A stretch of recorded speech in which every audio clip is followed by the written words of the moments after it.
1117, slavery abolished in Iceland. 1214, the Statute of the Town of Korčula, today in Croatia, abolishes slavery.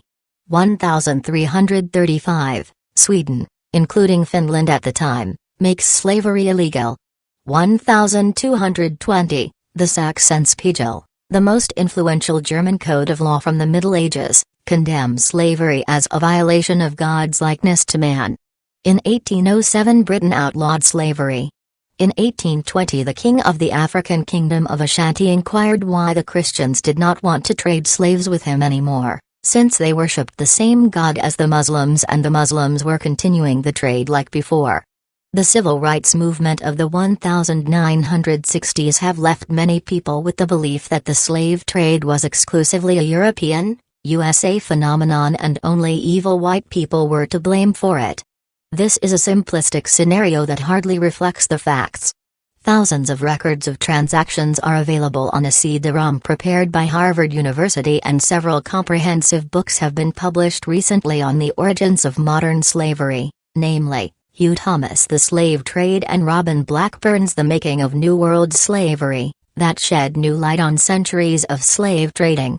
What these records show is that the modern slave trade flourished in the early Middle Ages, as early as 869, especially between Muslim traders and Western African kingdoms.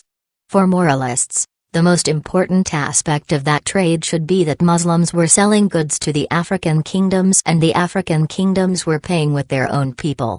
In most instances, no violence was necessary to obtain those slaves.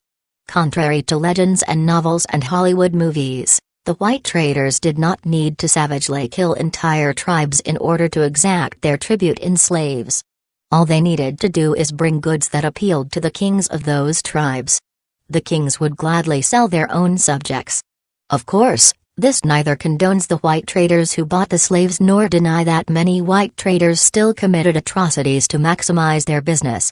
This explains why slavery became black. Ancient slavery, for example under the Roman Empire, would not discriminate. Slaves were both white and black, so were emperors and popes.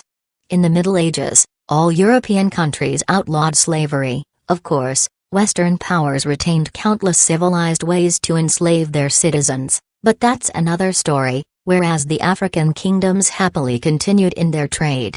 Therefore, only colored people could be slaves, and that is how the stereotype for African American slavery was born.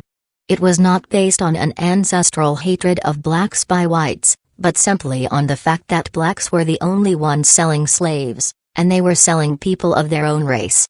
To be precise, Christians were also selling Muslim slaves captured in war, and Muslims were selling Christian slaves captured in war, but neither the Christians of Europe nor the Muslims of Africa and the Middle East were selling their own people. Then the Muslim trade of African slaves declined rapidly when Arab domination was reduced by the emerging European powers. Note, Arabs continued to capture and sell slaves, but mostly in the Mediterranean.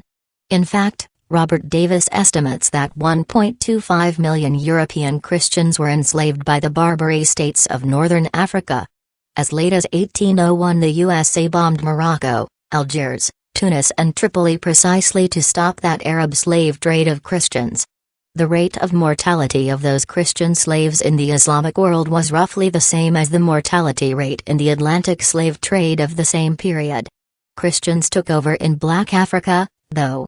The first ones were the Portuguese, who, applying an idea that originally developed in Italian sea trading cities, and often using Italian venture capital, started exploiting sub-Saharan slaves in the 1440s to support the economy of the sugar plantations, mainly for their own African colonies of Sao Tome and Madeira.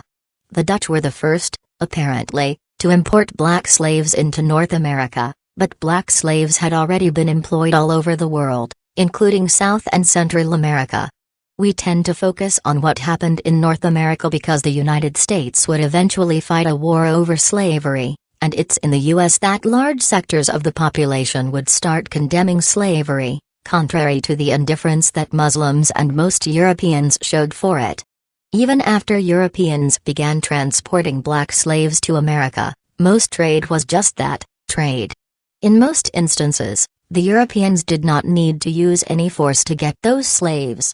The slaves were sold more or less legally by their black owners.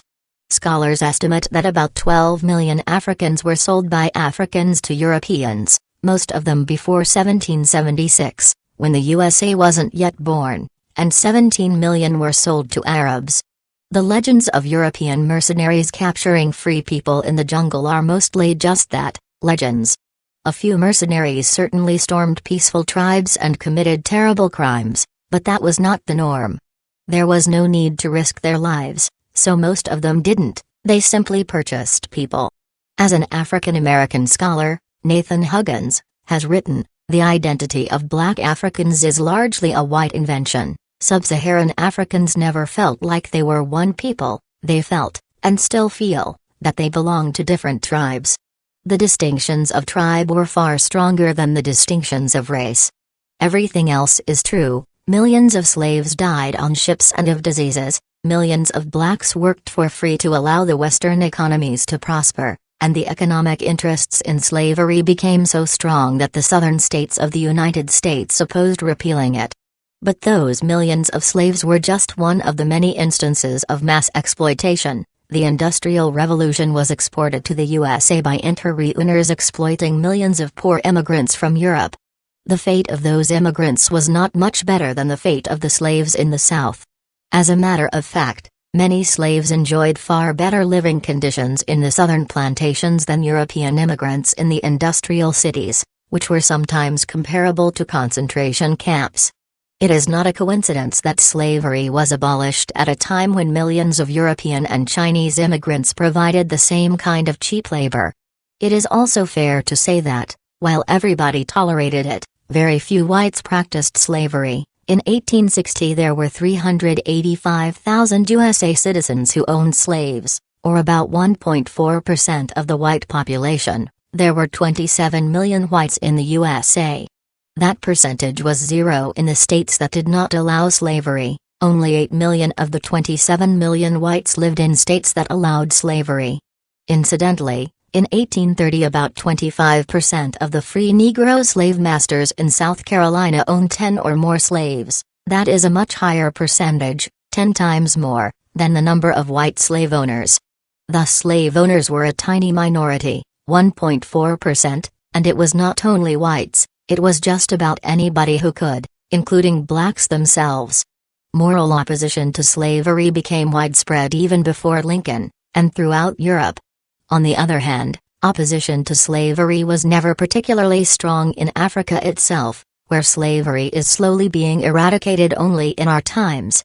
One can suspect that slavery would have remained common in most African kingdoms until this day. What crushed slavery in Africa was that all those African kingdoms became colonies of Western European countries that, for one reason or another, eventually decided to outlaw slavery. When, in the 1960s, those African colonies regained their independence, numerous cases of slavery resurfaced.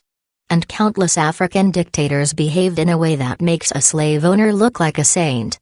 Given the evidence that this kind of slavery was practiced by some Africans before it was practiced by some Americans, that it was abolished by all whites and not by some Africans, and that some Africans resumed it the moment they could, why would one keep blaming the USA but never blame, say, Ghana or the Congo? The more we study it, the less blame we have to put on the USA for the slave trade with Black Africa. It was pioneered by the Arabs. Its economic mechanism was invented by the Italians and the Portuguese, it was mostly run by Western Europeans, and it was conducted with the full cooperation of many African kings.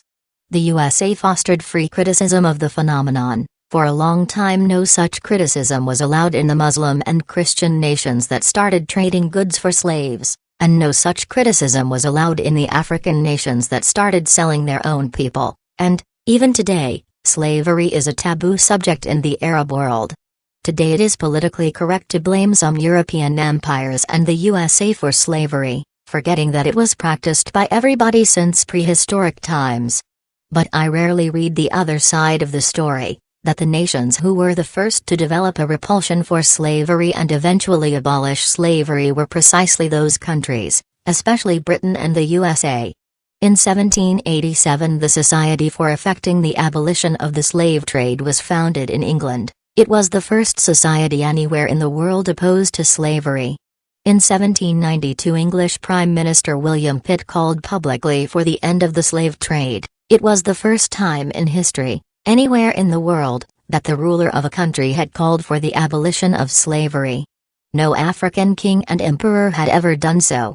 As Dinesh D'Souza wrote, "What is uniquely Western is not slavery but the movement to abolish slavery."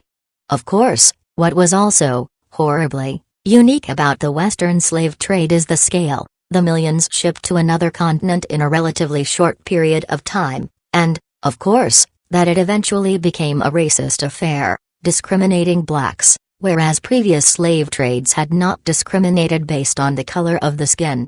What is unique about the USA, in particular, is the unfair treatment that blacks received after emancipation, which is, after all, the real source of the whole controversy, because, otherwise, just about everybody on this planet can claim to be the descendant of an ancient slave.